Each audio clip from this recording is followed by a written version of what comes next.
Can anyone hear me? All right. I don't know how to fix this so I can hear y'all.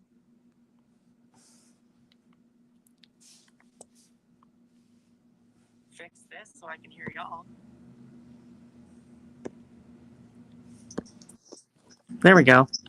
There we go. Okay. There we go. Does this fix the audio problem? Yes, that does. Yep. It was a user error after all. Okay, cool. So I guess I didn't add y'all to the stage, and so it just had only me talking. All right. There we go. I think we are good to go. Let me just remove, let's see, banners. It is covering up Jamie's face. Yep. If there's a way to switch us, like I don't think I'm going to be saying all too much in this, but No, I can. There we go. We are good to go. Hello, everyone, and welcome back to Ben and Danielle Reviews. I'm here today with Jamie and Andrew. We're here to talk about Jamie's top 50 games of the year. We did this list last year, and was this your first year doing it last year? Or Yeah, and video. I did it previously, just written. Okay, cool. So do you have that down? Somewhere around here, yeah. Okay.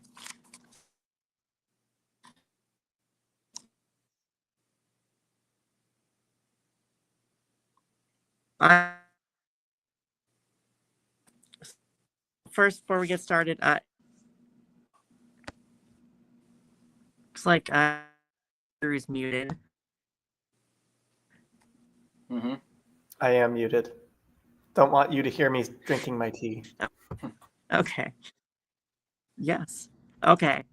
Oh, gotcha. All right. So, how many new games did you play this year, Jamie? Do you have an don't idea? know. Did Probably you keep track of that? at least 30 or 40. I didn't keep track of that. Okay. Okay. No worries. But we had a lot of change to your list this year. Yep, 20 new games. Awesome. I think I had pretty close to 20 in mine this year as well. Nice. Should we get started with number 50? Yeah. All right. My number 50 is a 2-player abstract game, and it is Kawali. It's a Mancala style game where you're going to be trying to make 4 in a row by placing one of these pebbles on one of them and then moving them. And you're trying to make 4 in a row. And that's the game. And it's a fun abstract game. It's strategic, and I like it. Yeah. Was this the one that we did play or the one that we tried to play? We tried to play it on BJ, and it went crazy. Oh, okay. Gotcha. I remember trying it. I thought it was interesting, but I don't know. I'd have to probably give it a try in person, maybe.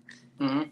But it's like the Mancala style where you're picking up stacks and moving them. Yeah, you basically just it starts with the 4 corners with 2 neutral pieces, and you put one of your colors on there, and you move it like a Mancala. You drop them. Okay. And you're trying to get 4 in a row, either horizontal, vertically, or diagonally. Okay. I'll have to give that another try at some point. Mm-hmm. Well, we didn't even really get to try it because it was broken. Oh, yeah. BGA beta games. Yep. Have you played this before, Andrew? I haven't. I was going to ask how it compares to other 2-player abstracts, but I feel like there might be some other 2-player abstracts on this list. So maybe, yeah. I don't know. And that's the first of and that's the first of the new games this year, right? Yep. All right. Awesome. Another number 49 is a new game too. It's one of the few co-op games I have on my list. Ooh, co-op. Sky Team. Oh, okay. This one is a 2-player co-op game where you're going to be trying to land a plane. There's limited communication, and you're going to be rolling these dice, and then you can't talk, and you have to place them in these different slots right here, and they do different things like change the plane, how it's flying, and then there's the brakes and all that, and it's just a fun game. Yeah. Have you played the expansion? I have not, Okay. 'Cause there's but it has all these modules that you can play and right in the base game, and it's So I have heard wonderful things about Sky Team. Mhm. It seems like one of the things is like trying to figure out what your opponent has, like what dice they have based on what they're playing. Like Mhm. Yep. what's the mind games level in Sky Team? I think it's pretty good. You're trying to figure out what they have. You can also put the die on this space here and get coffee, where you can change one of your dice by -1 or +1. Or there's also reroll tokens, where if you decide to reroll, then anyone can reroll as many dice as they have. I need to try that one. It's fun. Yeah. I'm looking at my list right now. It did not make my top 50, but it's in my top 100. Nice. It was yeah. So you're not a massive cooperative fan from No, what I've but the from games you played. Yeah. one of the things I've noticed is 2-player cooperative games seem to be more my speed if I had to play them. Yeah. Possibly more to come later on in the list. See? 2-player, but one I've never. Or there's 2 more, and one I've never even played co-op. I played it solo.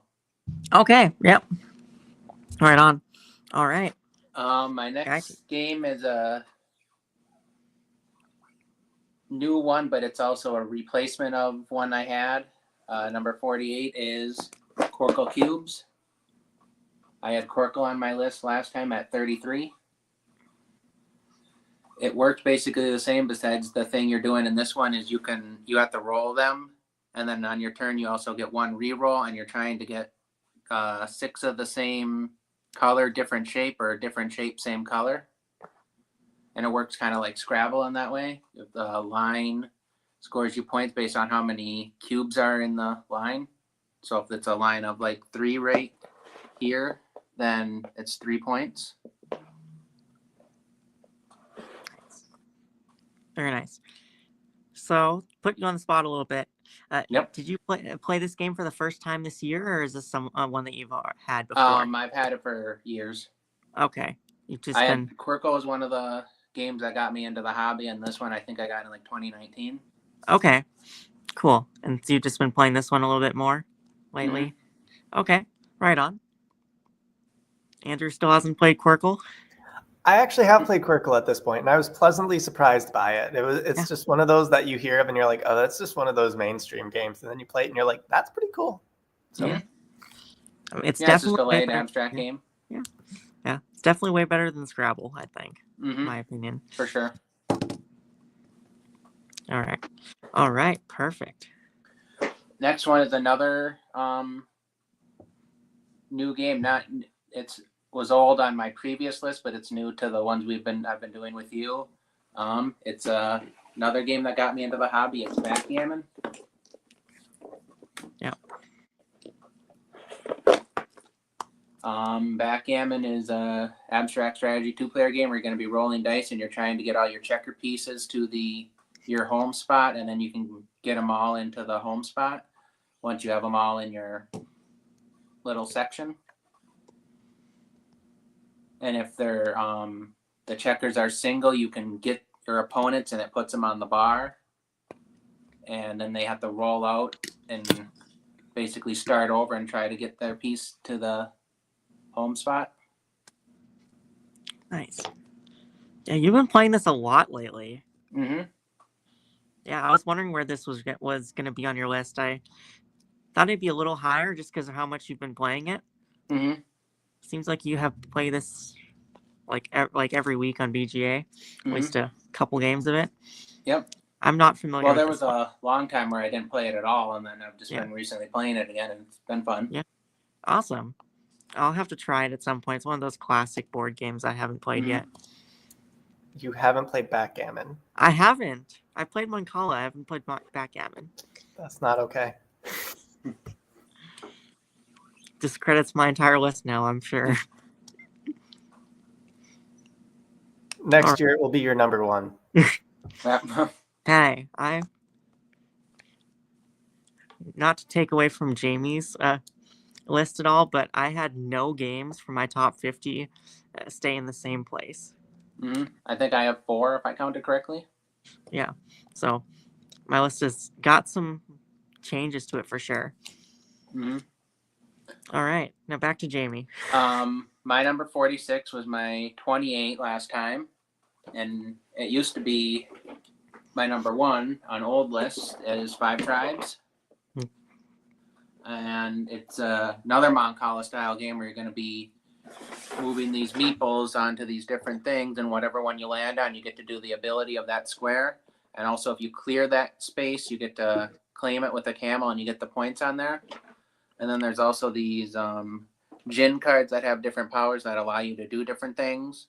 And then there's also this market here that allows you to basically set collection. The more unique ones you get, the more points you get. Very nice. Yeah, I've only played it once. Mm-hmm. Question: have you played Istanbul? Have I played what? Istanbul. Yes, I own it. Okay. Is there any comparison between those two games? Because they're both like Middle Eastern Mancala. I've played Istanbul a couple times. I haven't played Five Tribes. Istanbul is a good game too. I haven't played it recently. It could make my list if I had played it more. Okay. Just curious if you had any thoughts on those two. Mm-hmm. Yeah, I've only played this game once, and I enjoyed it. I think I won the one game that I played. We played it at the shop, but it's not one I've necessarily like felt the need to get back to. But at some point, I will. Mm-hmm. Maybe for like the Keeper Call series or something that we have upcoming. Oh, that'd be cool. Yeah. The next few games on my list are 2-player only games. This next one was 15 previously, and it is the 2-player game Targi. In this one, you're going to be placing your people on the 3 different outside spots, and then they're going to intersect, and you're going to be able to place your pieces on those intersections and then do the different things on them. If you have the resources, you can build one of the things here, and you're trying to get 4 of the same or 4 different. 4 of the same will get you 4 points. 2 or 4 different will get you 2 points. If you have any that are like 2 pair, then you won't score anything. And it's just a fun game. Each round, you're going to be doing different things. There's going to be a robber there that stops one of your positions that you can go into. And it's just a 2-player game that I've played a decent amount and I like. So, yeah, we played it once. I thought the gameplay was good. It just wasn't something that that worked for me, I guess. Like it wasn't just something that I found enjoyable, but it's something like I appreciate the mechanics of it, and trying to intersect different cards was a cool mechanism, and like the resource management in the game was cool, but it just didn't. It just wasn't a game for me personally. But yeah, this was a big dropper for you. Yeah, I haven't been playing it. I think the only time I played it was that time with you. Okay. Lately. This is another one. Heard good things, haven't played it. The closest thing I think I've played to it is Meadow, and I don't know. Meadow's not my favorite, but it's good. So, I don't know. Was your only experience with Meadow the one time when we played it? I think I played it a couple times. Okay. In Superior, but gotcha. It's not a bad game. It's just a not for me game. But. It's an okay game, but also I feel like the people we played it with were kind of analysis paralysis peeps and made the game go twice as long. That's me. No, you weren't the problem. I guess I'll ask: is there a comparison between those two? Are those like similar? I wouldn't say it. I'd say Meadow is more like Quadropolis Okay. because it has that same, you're pointing an arrow at something. Okay. Gotcha. I wasn't sure how much like the rows and columns of Meadow were like the rows and columns of Tardy. So it sounds okay. Well, this Maybe one I do you're need to- placing 3 different, and they're going to be intersecting. Whereas in Okay. Meadow, you're just placing one, and it's whatever line or row that you do. Okay. Gotcha. Sounds neat. All right. My 44 was 49 last time.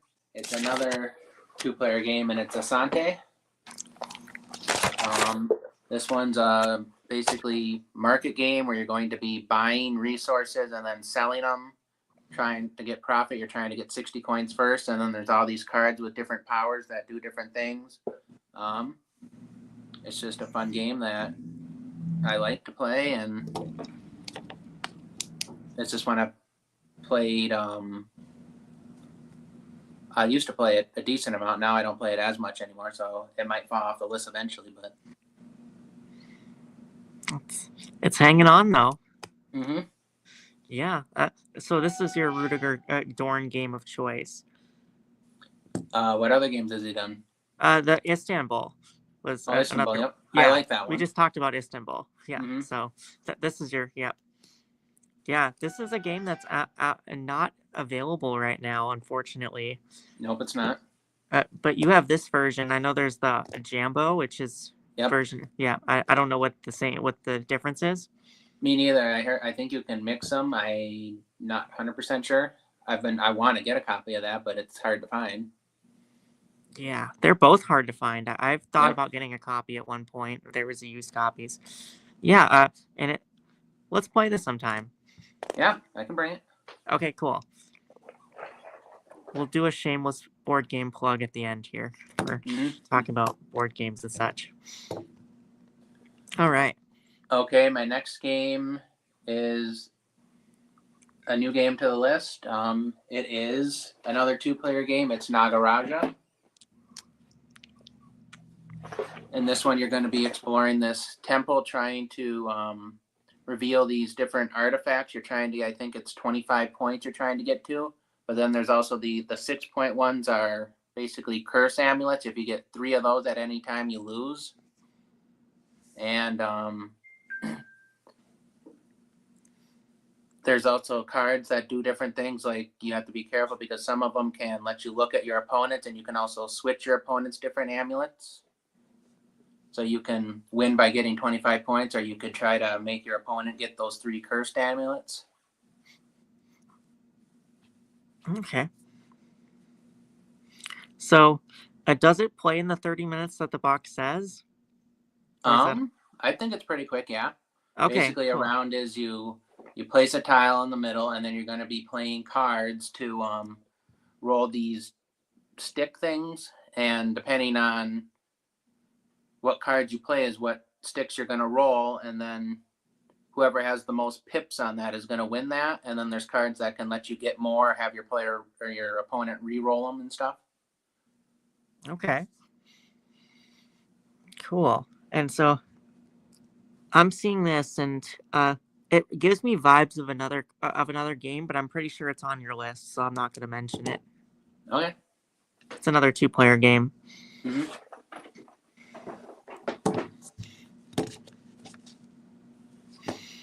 Oh, I lost my list for a second. Oh, no worries. What are we on? What number are we on? We are on 42.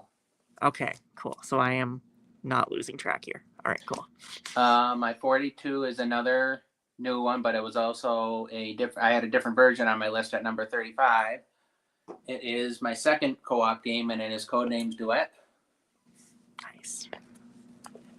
So basically, in this game, you're going to be trying to get your other person that you're playing with, to guess words. You're going to try to match a few words together that you have, and try to come up with a clue that combines those words. So you might say something like fire for 2, and then somebody would be trying to match those words here. If it was, I don't know if that's a good clue based on these words, but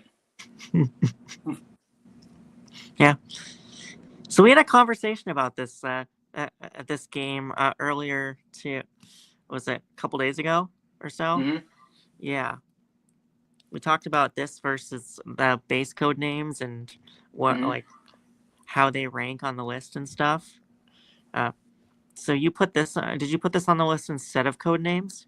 Yeah. Or okay, I just don't. I have code names. I just don't play it. I just took the words and put them in here. cool. Yeah, that's good. Mm-hmm. I guess you can probably put them both in the same box, honestly. I have kind of. This is like the stuff with everything, and then the few extra stuff is in the other box, I think. Okay. I would like to say that you can fit Codenames Duet, and Codenames Picture in the same box. Mm-hmm. It's doable, but I know I'm we a fan talked. of this Yeah. choice. Oh yeah. I know we talked about it a lot, but in the past. But were you playing, Andrew, that really nightmarish game that we had of code names with Sharita and Glow and Glow's twin, and you were there, weren't you, Jamie? Yep. You and That's where I met Eli. Sharita for the first time. Oh, that's a beautiful introduction. Yeah, good stuff. She's warmed up to us since. Yeah. Love you, Sharita. My next game on the list is number 41. It was 17 last time, and it is Splendor Duel. It works a lot like Splendor, but in this one you're going to be trying to get these gems by taking 3 in a row besides the gold one, and then you're trying to buy these different gems, and it's basically an engine building game. If you had gotten this like green one, you'd be able to always have a free green one that you can use on subsequent turns. Okay. Yeah. Another one I really need to play. Mm-hmm. I just got my sister and brother-in-law Splendor for Christmas, and they did Nice. love it. So, Mhm. at what point in a Splendor fan's life should you introduce Splendor Duel? Well, I think there is a little bit more with like the grid and the different. There, some of the cards have like powers and stuff.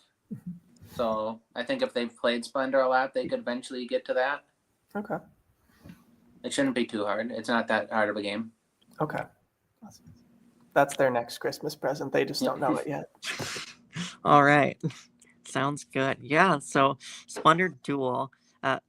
I need to play it at some point. I'm sure Mhm. I'm gonna probably get roped into it at some point between you and Sharita. Yep. But the one that gets played the most is the Pokemon Splendor. Yeah, I played that once. That was fun. Yeah. But yeah. Yeah. So What? you're good. Okay. My number 40 is a new to me game. I believe is the first time I played it was this year, and it is Nova Luna. Ooh. It is a game where you're basically trying to get these tiles here, and then you're trying to, like this one here, you want to get blue next to it. So if you have one blue, you'd be able to place one of your tokens there. You have 20 tokens, and you're trying to race down to whoever gets 0 tokens first wins. So there's kind of like strategy and where you place them, and then there's also this time track here.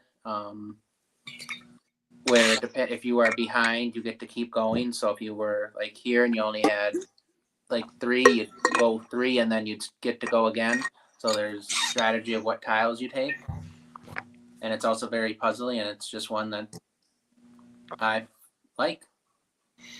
Awesome. I didn't know that you bought this game. Mm-hmm. Awesome. Okay. Sweet. Yeah, none of those the trio made my list. But I think this one might be my new favorite. I Mm-hmm. used to think Framework was my favorite, but I Nova Luna. I like the patchwork mechanic where you're going around and time is a resource sort of thing. Yeah, And that's my favorite part about it. cool. I think that's the difference between that and Framework, which Mhm. is Framework is except it's tile drafting instead of the patchwork time mechanic. Yep. And then there's the other one that Sagani. yeah, that's may or may not be mentioned on the list. It's not, Okay, that one's I'm not a fan of that one. but I really like that one too. Okay. Yeah, that one's my least favorite of 3. So I haven't played any of those 3 games, and I also haven't played Patchwork, but I've heard of Patchwork. Is Patchwork, how similar are those, or how different are those from like someone who hasn't played either? It's basically just the time mechanics that's the same with that, because Patchwork is a polyomino game. Okay. And then this one is square tiles that you're trying to like combo the different colors together. Okay. So I heard the time mechanic and I was like, that sounds like Patchwork. So it sounds like that's the only thing that's like Patchwork. It's like a pseudo set collection game, but you're building up a grid. Yep. And but it's I guess a pseudo set collection is the best way I would describe it. Okay. Mm-hmm. I don't know. Could you think of a better way, Jamie? That's the best way I could describe it. Yeah. Yeah. UA makes good games though, so I believe that He does. Yeah, I'm sure there's going to be at least one more on the list. I think. I don't think so. Or I've only played the trilogy of this, and then New York Zoo. I think are the only ones. I'm thinking of something else. Okay, that's not a Uwe. Never mind. It's a Uwe themed game. Mm-hmm. Okay, never mind. You're good. Don't listen to me, folks. My number 39 is a new one. It's I think the only one on my list that I don't own currently. It is it's basically Draft and Write Records. Oh yes. Mm-hmm. Great game. We first played this on BGA, and I didn't know what I was doing because I didn't watch like a rules tutorial. And then it was one of those games that I started off like really bad, and then as I kept like learning it and stuff, I got better at it. And it's basically you're drafting these cards to form a band, and there's you can take the band, and I don't know how to describe this one. It is very combo-tastic, I guess. It's a draft and it's instead of roll and write, it's a draft and write. So you're drafting cards and writing, and you got just like with Ganchan Clever and some of those other games, there's different mini games that you're playing in it, and you're creating your own band. And one of the mini games is creating your band. Another one is marketing. Another one is going on tour. Another one is like social media stuff. And I'm so glad this is on your list. Yeah, this was the surprising one that I didn't expect to be on my list, but it was. Yeah, this is one of the kind of like the unsung heroes of 2024, I think. The game that doesn't get as much. No one's talking about it as much. It's from Inside Up Games, who did Earth last year. Earth was a massive success, and so comparatively to that, no one's talking about this game. So. Oh yeah, for sure. That's because roll and writes are bad. And it's not, so it's more interactive in the sense of card drafting, but yeah, it's good. I accept my opinions are wrong there.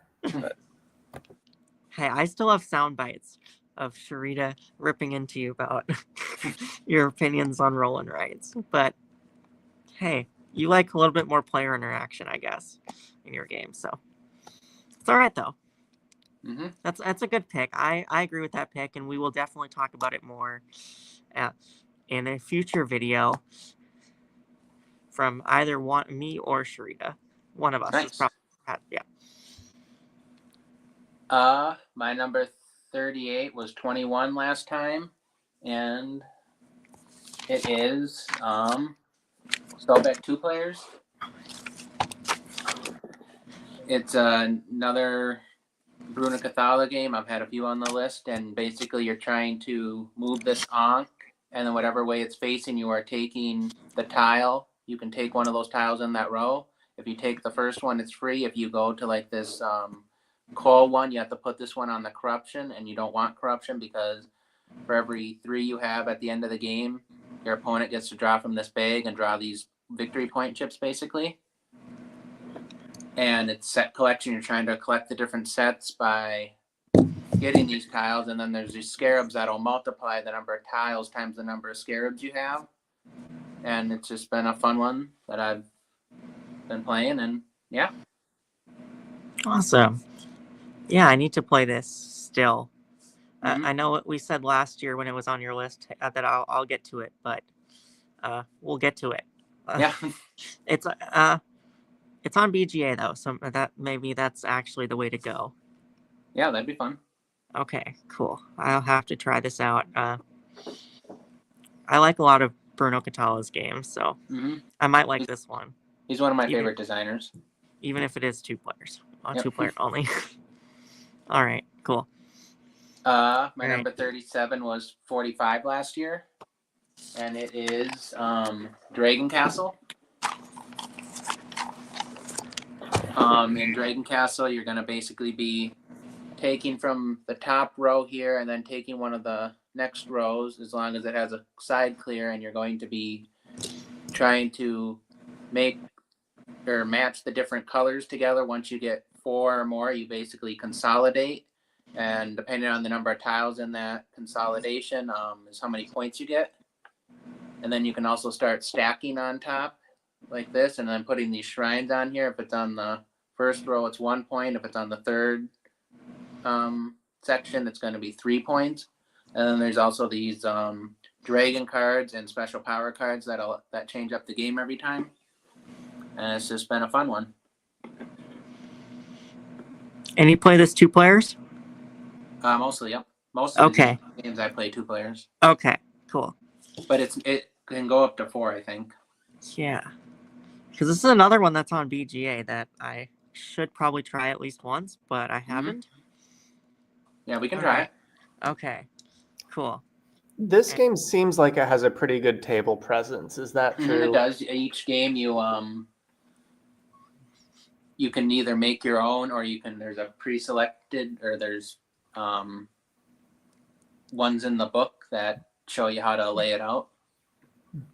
And then also there's boards that just tell you to put this 3 high, and it tells you basically how to do it all.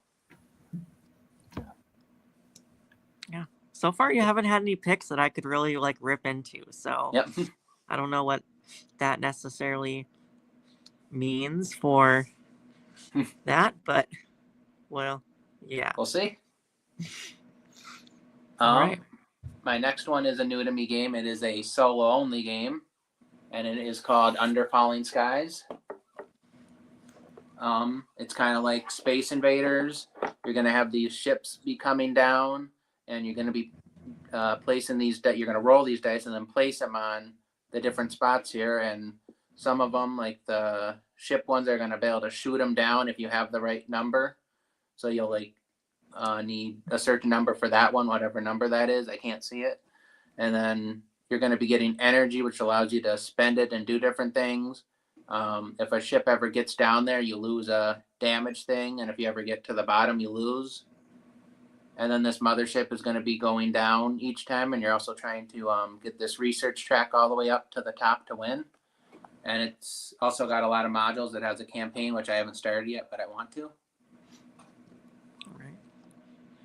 So you just play the intro scenario pretty much, and then Yep, and then there's like a few powers you can try. I've tried Okay. that. I've been Cool. meaning to get to the campaign a bit. And then it unlocks like even more powers, I think, and more different things. So has our solo designer played this?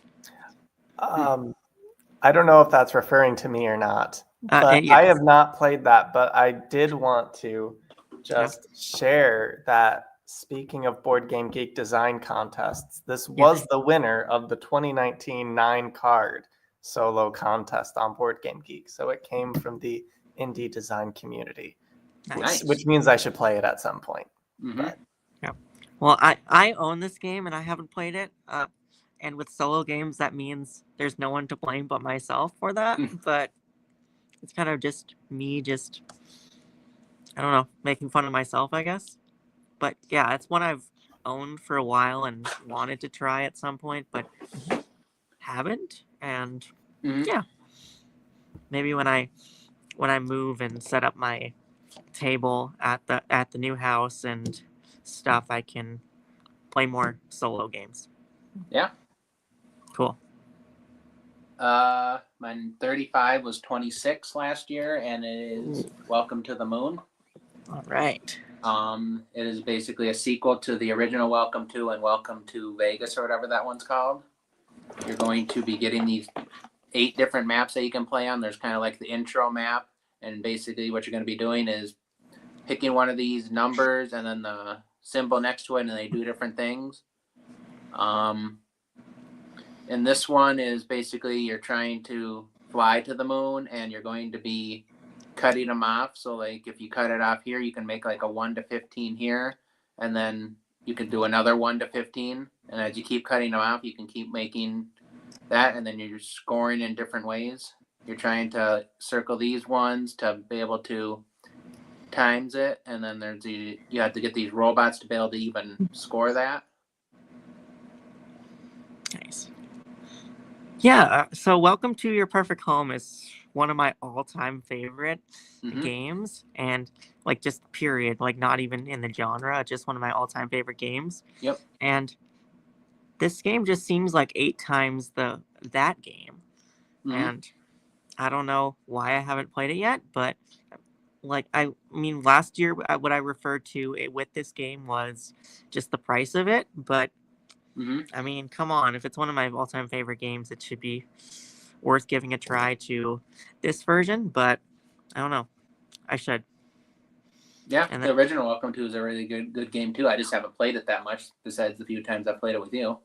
But yeah. I want to get it, and I think it would just be good as good as this one. Maybe this will make Andrew's list at some point. Yep. Never. Never.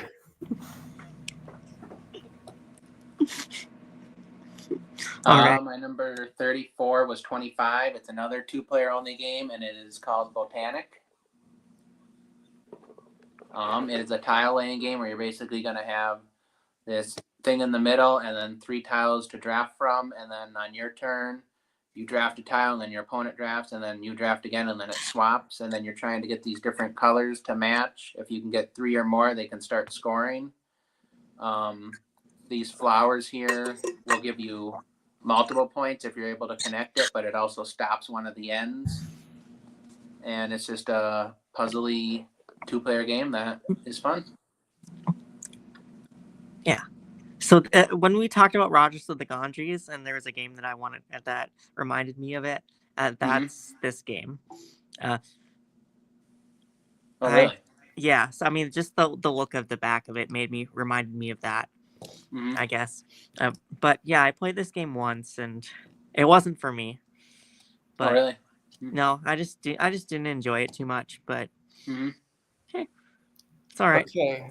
Ben, you need to clarify something for me, because like I've played Rajas of the Ganges once now, and I did like it. But nothing that Jamie said there reminded me of that game. Is there anything aside from aesthetics that's similar? Just aesthetically, like the tiles and the grid just reminded me of that. And like you're building like sewers, kind of like the route that you're building in Rajas. Okay. Just the back of it. Yep. And the fact that it's 2-player only.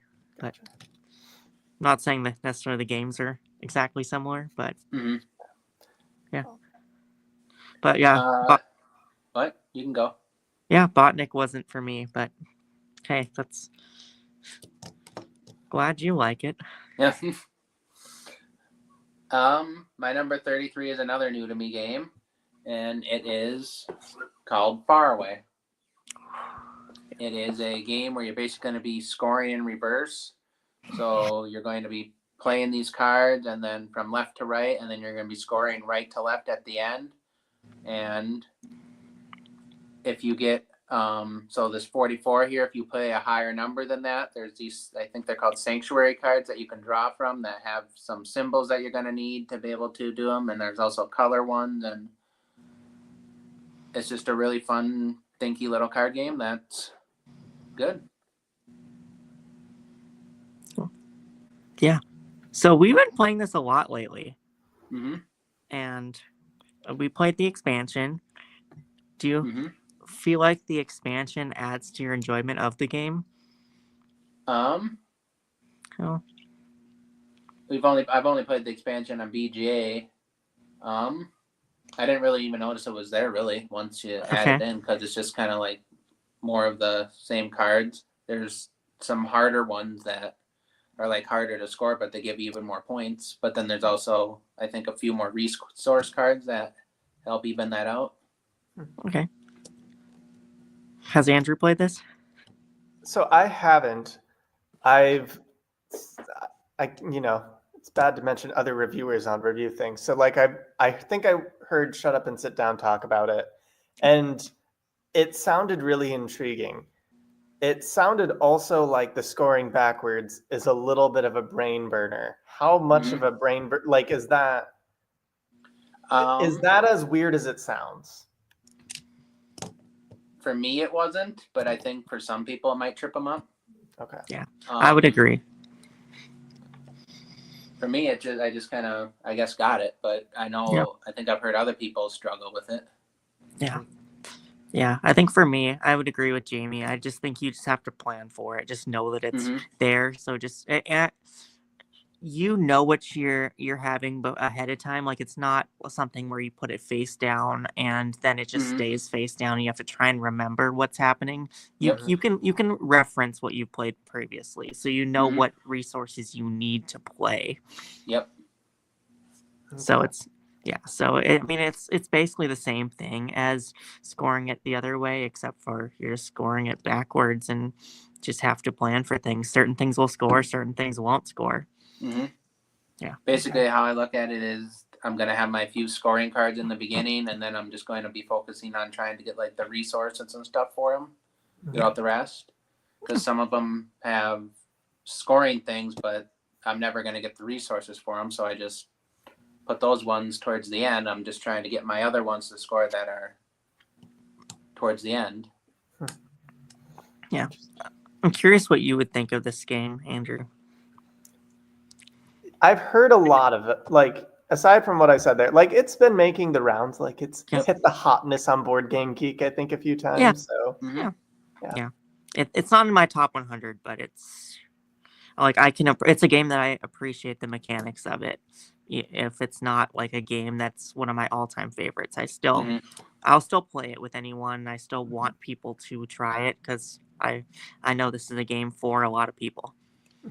So I do own it for that reason. My number 32 was my number 30 last year, and it's another 2-player game, and it is a game called Beer and Bread. In this one, it's basically a 2-player drafting game. You're going to be having this hand of cards, and there's multi-use cards. If you play them in there, if you have like this one here, you're going to get 2 water, that thing, and that one. And then if you play another one that matches it, you're going to get the same thing in the same column. So you're trying to get these resources on there, and you can only ever hold 9. And you're trying to brew beer and bake bread to score points in the game. And then whatever one you do the least in. So if you have like 20 beer and only 10 bread, you're going to be scoring the bread at the end of the game. And then whoever has the highest of that is going to win. Yeah, this seems like an Andrew kind of game, possibly. So I haven't played it yet, but I know that some folks in Crawfordsville like it. So I would anticipate I will probably play it by the end of the year. Okay. So. Do you get a lot of 2-player games played over there? Not necessarily 2-player, no. But occasionally here and there. Okay. Yeah. This is another one that Jamie and I played once, and it's a game that I felt like the whole time I was playing it, like I felt like I'm not doing enough things. I'm not gonna win. Mhm. I'm gonna get absolutely just stomped. And then final scoring happens, and I was like, oh, I guess I win.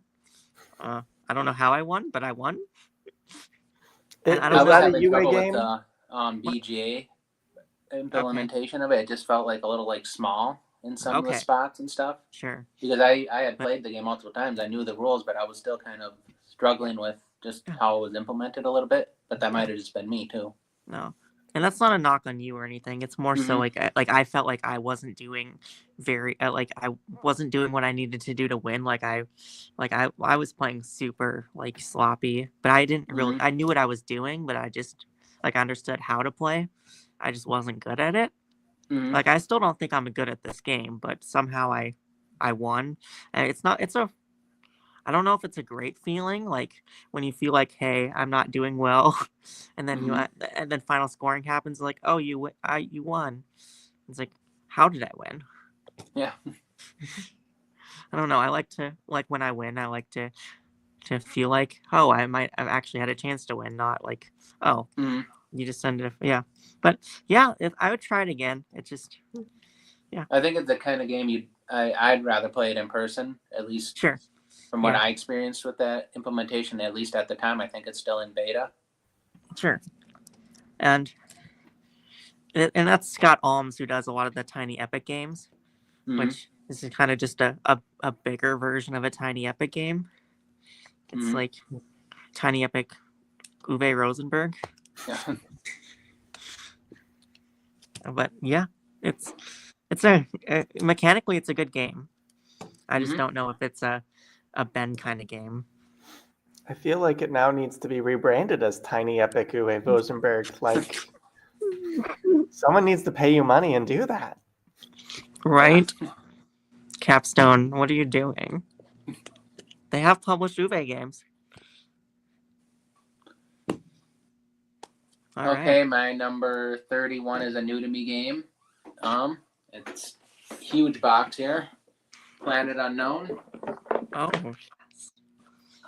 Basically in this game you're gonna be getting a lazy Susan, and then on your turn you're gonna be spinning it around, and then each player is going to have their own basically depot, and they're gonna be able to choose between two of them, and then depending on which one you choose is going to give you two different things that are going to move up these tracks here, and the tracks do all different things. One of them's going to let you like move your rover around so you can move on your polyomino pieces here. And the reason you're going to do that is because there's things like these meteorites, and if you have them in your line at the end of the game, you're not going to be able to score that line. You're trying to basically make these lines here. If you make like this middle one here, you're going to get 3 points. But if there's a meteorite in there at the end of the game, it's going to be 0.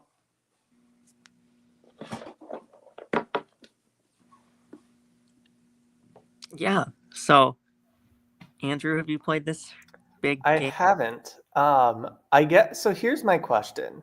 Yep. Is how much does the Lazy Susan do? Like, does this game need a Lazy Susan?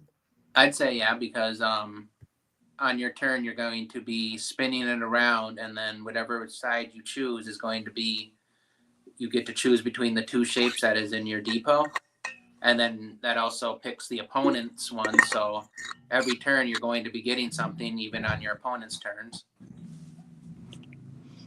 and you're always going to have two different options depending on the two polyomino shapes that are facing you. So to put you on the spot a little bit, Yep. so how comfortable are you with this game? Like with your knowledge of this game and such? I think I'm pretty comfortable with it. Okay, because I own a copy of this as well, and we have not played it. So would you, Mm-hmm. if I brought it one week, would you be willing to teach it to Sharita and Eli and I? Yeah. Okay. I've Cool. only played it 2-player, and I think it'd be more fun with more players too. Okay, cool.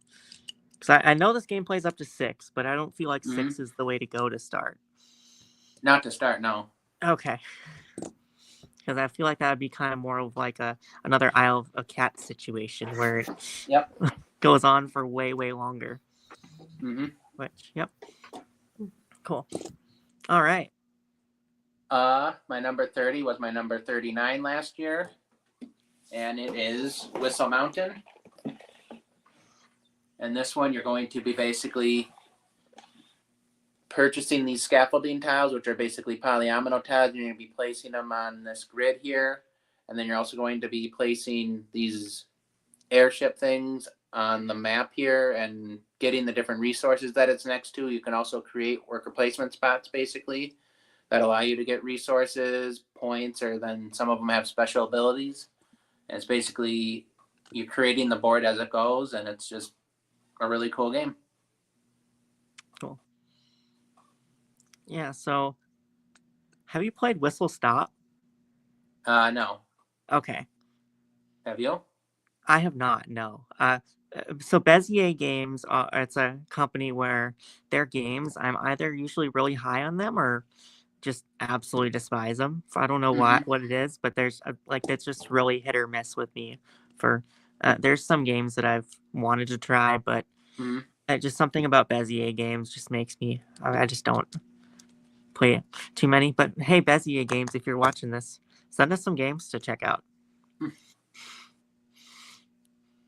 But yeah, so this one went up a few spots. Is it something you've been playing a bit recently, or just? I don't think I've played it in probably a year and a half, 2 years now. Okay, but it's just something that you enjoy your plays of and want to get It's back one to? I've been thinking about wanting to play again too, so Okay. that might be why it's higher.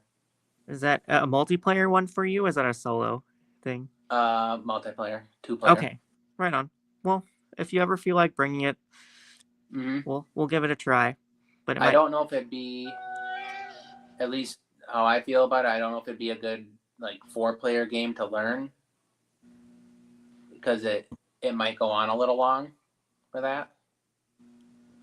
Okay.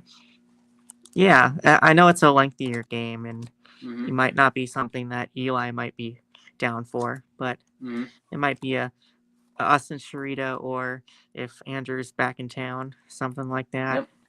Yep. Cool. Just take a quick, 12-hour drive over to Duluth. Yeah. Or, sorry, Superior. But... Yeah. My number 29, this might be the biggest drop I didn't count, it was number 7 last time. And oh, okay. it is Role Player. So this game is kind of like Sagrada. You're basically going to be dice drafting. You're making your own character. You're going to be placing them in the different things and trying to match you're trying to get, like, if it says like 16 to 15, you want to get 16 to 15 in that row, and all of them have that, and then each row does something different. I know the top row, the strength, I think it is, lets you flip the die. So if you had a 1 there, you'd be able to flip it to a 6. And then there's all these cards that you can buy. Some are like set collections, some are like 2-handed or 1-handed type items that give you different abilities, and then there's different powers and stuff. And then there's also the expansion, which is really good. It lets you hunt monsters. It gives you a different way to score points, and yeah. Awesome. Yeah, so this is a game that's been sitting at my locker at Level Up for at least 2 months now, and something that we said we'll get to at some point, but we just haven't gotten to. We've always just had like new games, and we've been playing a ton of new games lately, and we've been playing review games and stuff. So these older games that I haven't gotten to yet, I've just been sitting, and it's definitely one that I have to get to at some point. But yeah, it's a fun one. Yeah, apparently you hate this now. That's not in your top 10 anymore. Yep, for sure. I think I've technically played this game, but I'm pretty sure I was in high school when I played this game. So it has been a very, very long time. But I remember it being cool. Yeah, a cool idea at minimum, like, building your character. So that's how old this game is. Yep. Okay, cool. Yeah, I'll play it at some point. I know I will. Okay, my number 28 was number 47 last time. And It is Quadropolis. So in this one, it's kind of like the meadow you mentioned. You're going to be placing these arrows, and then depending on the number, you're going to get that. And then you're going to be placing them in whatever number you place. So like here, you can place it in the 4 down this way or the 4 that way. And then they do different things, and they want to be adjacent to different things. Like the apartments, I think they're called. You can stack them if you have the right number there, and then they score depending on how high the stack is. And then some want to be adjacent. The harbors, I think they're called, they want to go up and down, left and right, and they score that way. And then some are scored adjacent to other things, and it's just a puzzly city building game. That's fun. Nice. Yeah, this is another game that I own that I need to try, but I haven't tried it yet. And you'd think that as many games that as we play together, that we would play more of your top 50 games. Yeah. But no. And this game was almost fallen off last year, and it's at a healthy place now. Mm-hmm. Just This is another one I haven't played in quite a while, and I don't know why it went up, but it did. Okay, it's just other games dropping for you, or just desire to play this game? Yeah, this is one I'd like to play again. Okay, cool. Yeah, I've played so many new games this year that I just haven't gotten back into older games. We played a ton of 2023 and 2024 games this year. So yeah, Cult of the New. Yep. My number 27 is another 2-player game. It's a small card game. It was 31 last time, and it's The Fox and the Forest. It's a 2-player trick-taking game where you're trying to either win no tricks, or 0 to 3 tricks, or you're trying to get somewhere in the middle. I think it's 7 to 9. If you go above that, then you're too greedy and you score 0 points. And then some of the cards have special powers, like some will let you trade, or I can't say the word, trade the Trump suit in for a different one. And it's just kind of an interesting thing where you're trying to either not score at all, basically, or score just the right amount. And it's fun to just try to figure out like what you're going to do. And sometimes you have to like change your strategy in the middle of the game. And yeah. So what's Andrew's thoughts on this? Because I know this is the kind of game that Andrew would really like. I've played it once, and it's not for like... I played it once with someone that I don't game with often, which is the only reason why it's only once. So, and I had a good time with it. I don't think it was like my absolute favorite, but also that might have just been, it was my first time playing. And I think it's the kind of game, I have my satchel of games that I like taking around. It would be a very good satchel game. Sure. Oh yeah, for sure. Yeah. Because I feel like this would be a game where you would like want to play it a bunch of times and like kind of like deep dive into the strategy of it. It's like that's what I see you doing with these kind of games. Yeah, these a lot of these games are good for that. Yeah. But yeah, it's a good one. I don't think it's my highest trick-taking game anymore. I have a couple trick-taking games that I place a little higher for me, so it did fall out of my top 100 this year for that reason. But yeah, this is a definitely a good one that's been on my list for a long time. All right. Number 26 Drum roll. is another new to me game, and it is Clank Catacombs. Okay.